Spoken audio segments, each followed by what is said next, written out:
And we are live. Welcome to our Tuesday nights with Mary Mark at 3D Learner. We're happy to have you. Wow, where did the summer go?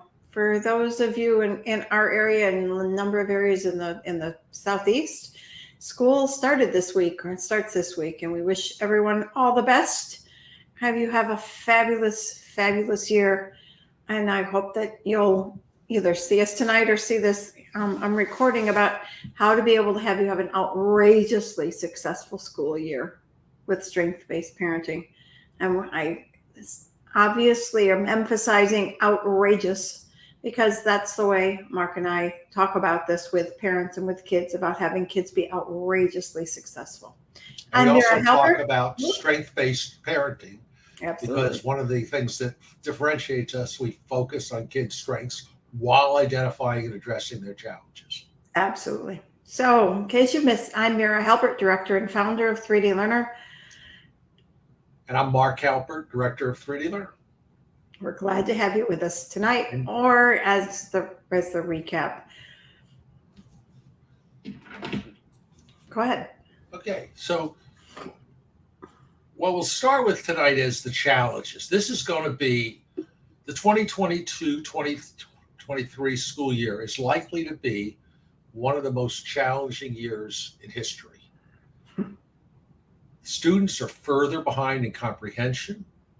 Reading is not something that's been emphasized over the last couple of years, but what we've seen is the gap is even wider in math for so many kids, and for too many, they shut down on math. Making matters much worse is there's a teacher shortage. We won't get into why, but there's likely to be a lot of new teachers in your school, a number of less than certified, qualified teachers, people who are stepping up to the table. You got to work with them. It'll be a challenge. And then school-based services may be a problem, where you may have an IEP, an individualized education program, where your child's supposed to get certain help, and there may not be a person there to do it. And one thing we're not going to talk about a lot tonight, but keep track of what your child's missed, because you may be able to get compensatory services. So let's remember, sorry, go ahead. All the students, teachers, and parents are all feeling the stress. So just like when I get in an airplane, be nice to the people that are working there, because their life's a lot worse than yours in many respects, because they got to deal with this stuff every day. Right. So aside from the gaps and the kids not getting them, there have been a lot of language and social skills, but also the teachers are being asked to be able to teach to the same standards they've always taught to. And that makes that a much more difficult task. So when we talk about outrageous success, what we've done for the last 25 years or more it's going to be relatively easy compared to what these next couple of years look like. But it's still really important that, especially for our students, our 3D learners and visual learners, and what makes our program so significantly unique and better than most, is that we really deal with strength-based, what our kids really love, what they're really good at, and using hands-on experiential learning for them to be able to be engaged.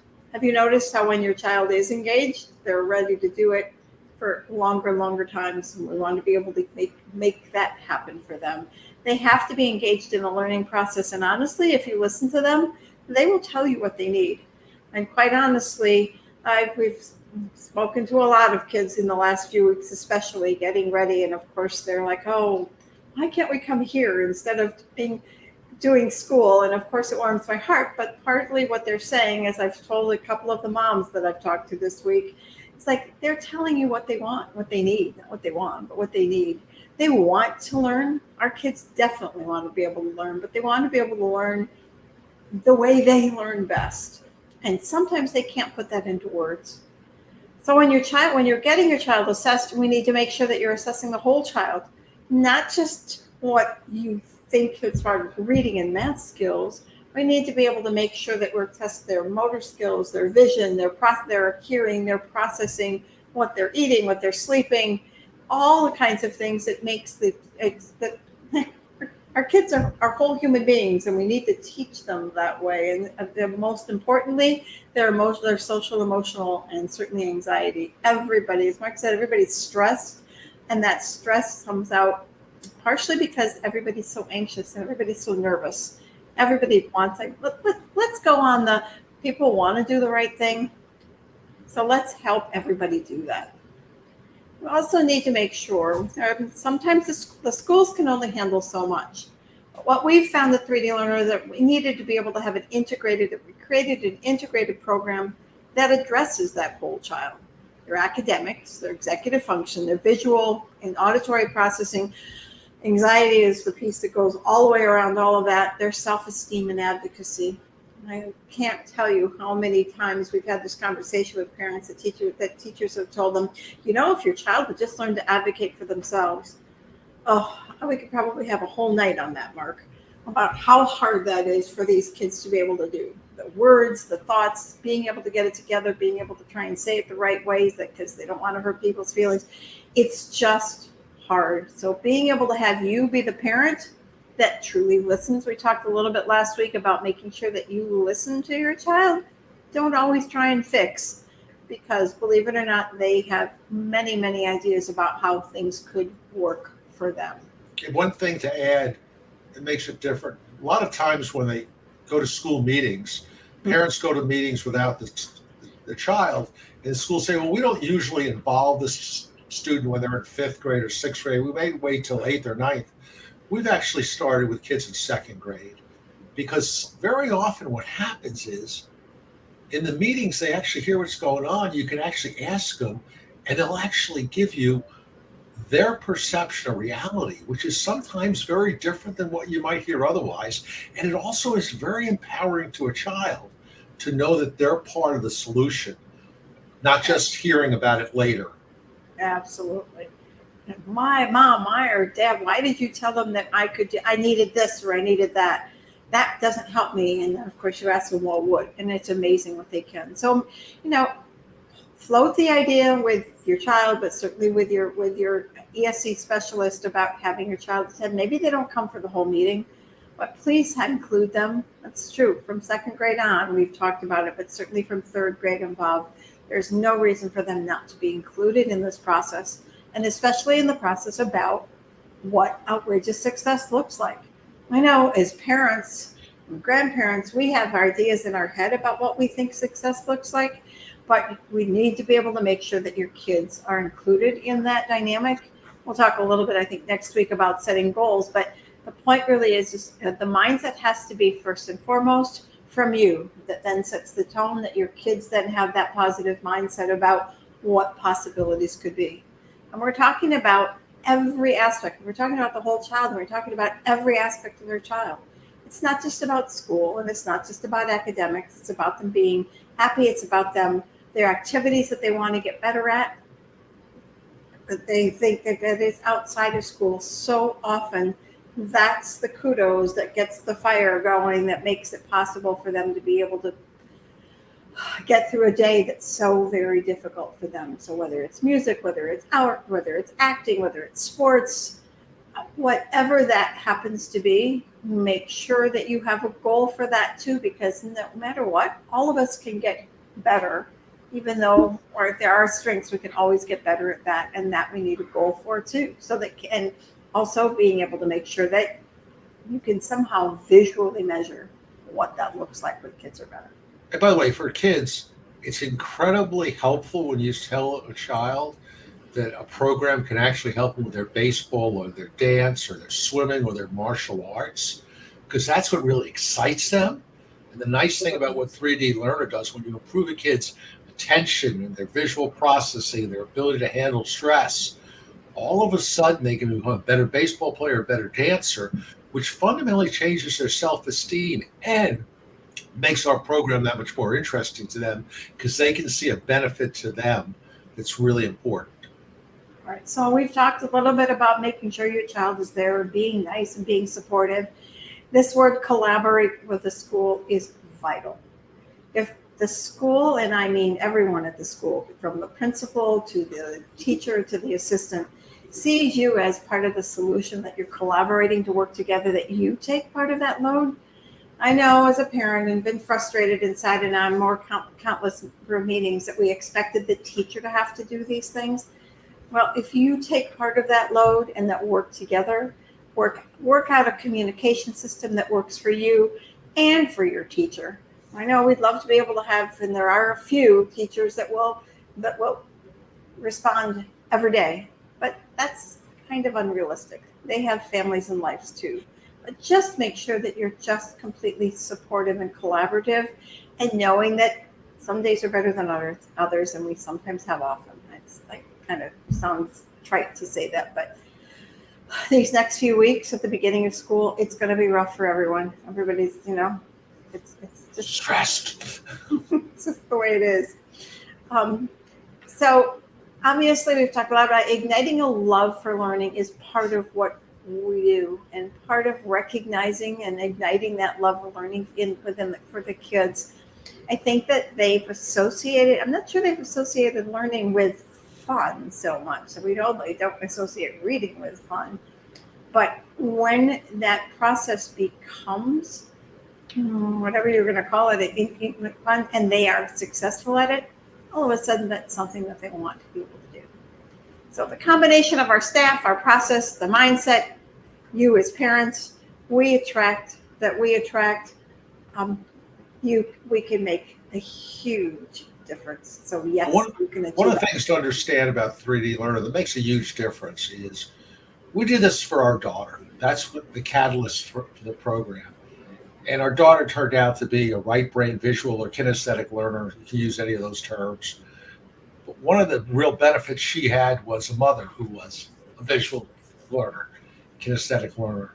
And so Mirrors has this gift of both understanding the child and the parent, and understanding how to put it all together in a way that makes a huge difference.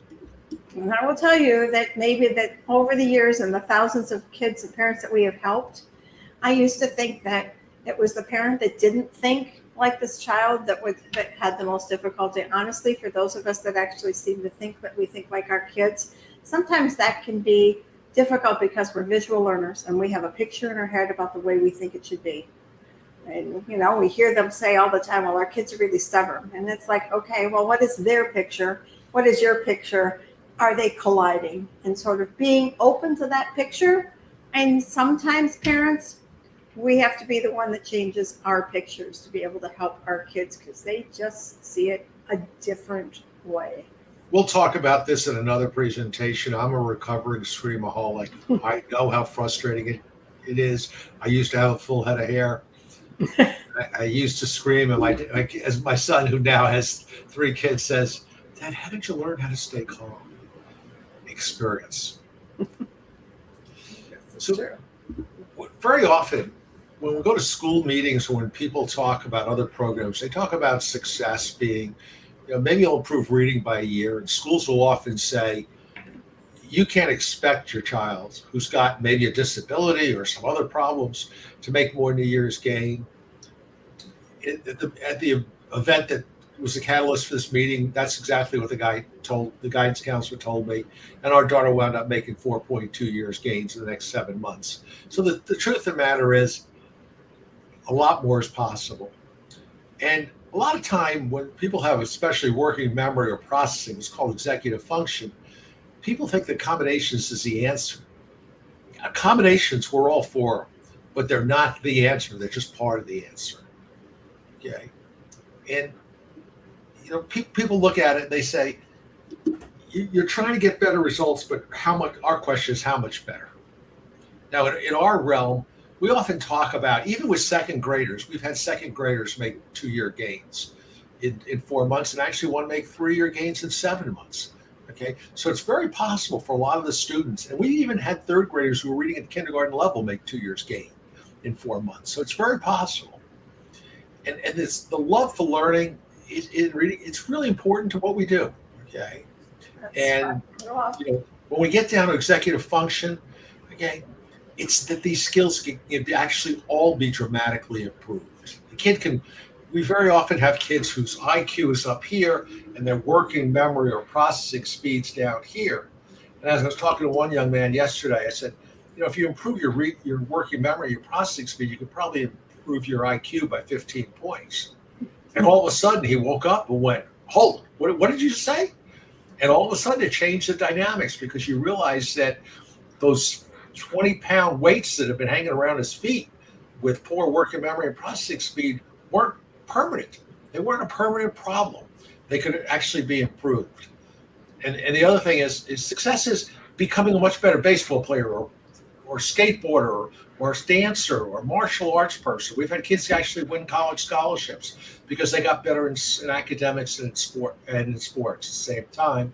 And one grandfather asked me today, I was talking to him, I said, look, in the argument between academics and athletics, I'm on both sides of the fence. I think if you can improve kids' academics and whatever else they love to do, you're far ahead of the game.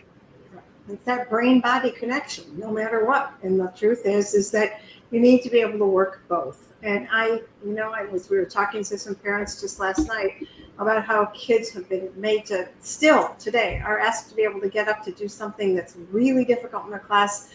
And if they can't do it, they're staying in for recess. It's 2022. Like we need to be able to get over that. Everybody needs to be able to work their body, work their brain. It's so interesting how kids will function so much better when you, give them water, which is a huge piece, and it brings up energy a bit to actually really get them exercise. Just put out a shout out to our kids starting school tomorrow. Remember to do cross midline exercises. You'd be amazed at how it completely helps you refocus and so alert. And our rate of success is also you knowing that you really made a difference. Right. You're the first. And this is just some brief examples. And one of the things that people do is they often call us.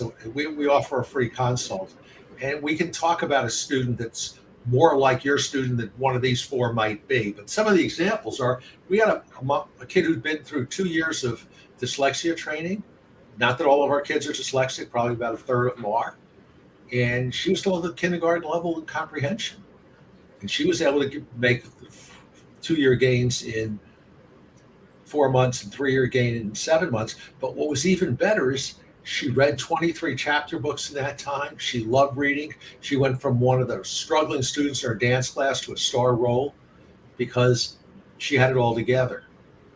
And then we love it when schools tell parents, you got to be realistic. Maybe your kid's not right for this school. You got to actually a member of the school board at a private school. They were told to find another school for their kid, and we helped him gain 3 years in his comprehension over the next year. And his teacher said he made more gains than any kid she'd had in 27 years. And another kid who's been through a $34,000 program went from first grade level to fifth grade level. Homework went from 2.5 hours to 1 hour and 15 minutes. Mom's time went from 2.5 hours to 15 minutes because now all she had to do is check her work. The kid became much more independent and blossomed as a human being. And then, you go up to high schoolers who were reading 4 years behind. He made 4-year gains in 3 months, actually.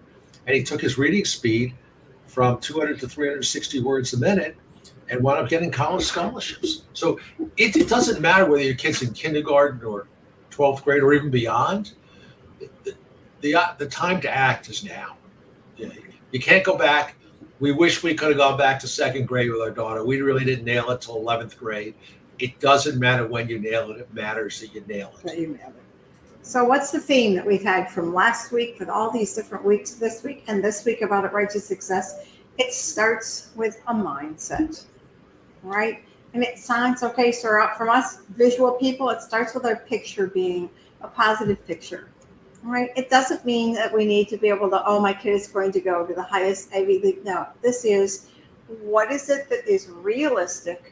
Understanding where our children's challenges are, but really going towards it and being realistic about being able to move them from where they are to those number of grade levels. So yes, we've talked about our successes of having kids move above grade level, but for those kids that are behind and so far behind, again, it is much more than they can gain much more than a year within a year's time frame. There is that. But let's look at the whole child and find out all kinds of things that they're better at. Are they better at making friends? Are they better at doing some other activity outside of school? Are they better coordinated? Are they happier? Their anxiety level is good. And are they independent? Whereas maybe 3 months ago they weren't able to do things on their own, but now they can. That's huge growth. And that's outrageous success. And that's outrageous success for your child. You don't think that they want to be able to do more? Think again. So if you haven't, you can go to our website at 3dlearner.com and download a strengths and challenges overview. Lots of parents go, I never realized that my kid had all those strengths and I wasn't aware of all the weaknesses that were related. Okay. And then, we be a no-cost conversation. It could be about reading comprehension. It could be about math. Okay. It could be about executive function. Just either call us at 561-361-7495 or book a mutually agreeable time at 3dlearner.com/book now. And remember, whatever you do, wherever your kids at, if they're really struggling, take action. We'd love to help as many kids as we can, but we'd also like to see parents really take the bull by the horn and make the difference for their child, whether it be with us or with somebody else. And then anxiety is real, and being able to address that, we actually know that there's just so many waiting places. Don't wait, but there are lots of ways to be able to address that as well. But the other thing is, it's kind of like when the stock market's down. When somebody's really further behind than they should have been, that means there's more opportunity to make up. Exactly right. So then next week on the 16th, we're going to be talking about assessing for outrageous success. And we also encourage you to visit our 3D Learner YouTube channel, where we have a whole series of videos to help you put your child on their pathway from stress to outrageous success. Thanks for joining us, either live or recorded. We're here for you if you have any questions or comments or any other topic that we'd like to be able to have. Have a wonderful start of the school year. Have a wonderful week. Stay cool, everybody. And Bye-bye. hope to talk to you.